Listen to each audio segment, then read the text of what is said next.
WSB-FM and HD1 Doraville. 95.5 WSB, Atlanta's News and Talk. WSB consumer expert Clark Howard. You want to avoid having a kid who's a spendaholic? I think there are two elements to this. One, a kid has to spend his or her own money. Second, when they're young enough and they're not old enough to work, they should do chores for the money they get, for allowance.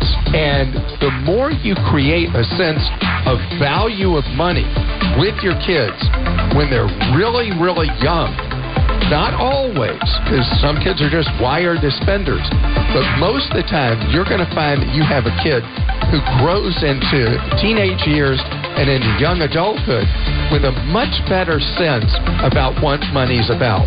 But the other part of this is you have to talk to your kids about money, even the mistakes you may have made.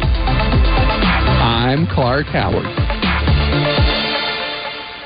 News, weather, traffic. 95.5 WSB, Atlanta's News and Talk. At 3 o'clock, I'm Bill Caiaccio with our top local story. The family of the Atlanta deacon who died following a traffic stop in 2023 gets an update today on the investigation from the Fulton County District Attorney. It's been 2 years of waiting for Johnny Holloman's daughter, Arnitra. We're still very hopeful, very optimistic. We trust God in the process. The family has met several times with D.A. Willis. Attorney Mowley Davis says the meeting was positive and they remain hopeful that charges will be filed against the officer and a tow truck driver who got involved. This is a committed family, a loving family that have been absolutely steadfast in their demand for justice for their father. Davis says they hope for a decision on charges in the coming weeks. Outside the Fulton County Courthouse, Jonathan O'Brien, 95.5 WSB. 90 degrees in Atlanta, hot and humid. Will it stay dry? Meteorologist Christina Edwards has Atlanta's most accurate and dependable forecast coming up.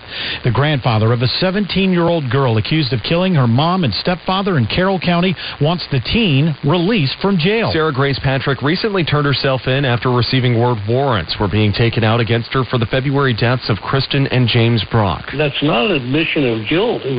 They put a warrant out for her arrest, and she did what was right. Dennis Nolan says he doesn't believe his granddaughter could have carried out the crimes. He hopes the truth will come forward. I just dread the thought of her going through a trial on this thing. It's gonna be ugly. The Carroll County Sheriff's Office says it's trying to determine a motive. Austin Eller, 95.5 WSB. Georgia Congresswoman Marjorie Taylor Greene is among the Republicans calling for the release of documents related to the late sex offender Jeffrey Epstein. A lot of people in MAGA, they really want to know more information about the people that were involved with Jeffrey Epstein. President Trump, though, is lashing out at supporters like Greene and has asked if he's losing faith in them. I lost a lot of faith in certain people, I lost, because they got duped by the Democrats. The Democrats are good for nothing. The president calls it a hoax. A 5-year-old boy from Cumming dies while vacationing with his family on Lake Chattooga in North Georgia. The Towns County Coroner's Office says the boy drowned. He was gone for about 10 minutes when his parents called 911 to report him missing. The boy was found in the lake a few minutes later. The family was renting a home on the lake when the boy got out without anyone noticing.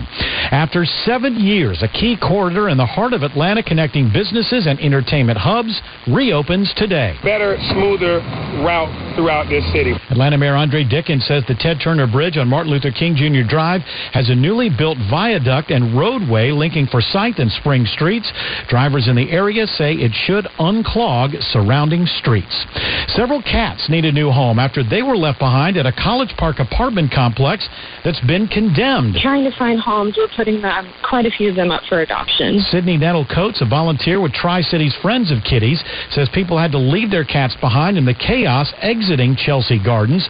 She says they're trying to reunite the cats with their owners when possible, but more than a dozen now need a new home. If you're interested in adopting a cat, we posted a link at WSBradio.com. It is now 3:03. The Von Hessler Doctrine begins in less than 2 minutes. Right now, live team coverage of traffic and weather in the 24-hour traffic center. It's Alex Williams. Got a mess brewing up in Swaneville, I-85 both north and southbound, right around Highway 317, Lawrenceville, Swanee Road northbound. It's a wide widely scattered crash. A couple of center lanes knocked out. Once first responders get on scene, I think it's going to be a few left lanes. That's going to quickly stack up the ride back toward Duluth. Go ahead and plan on Satellite Boulevard.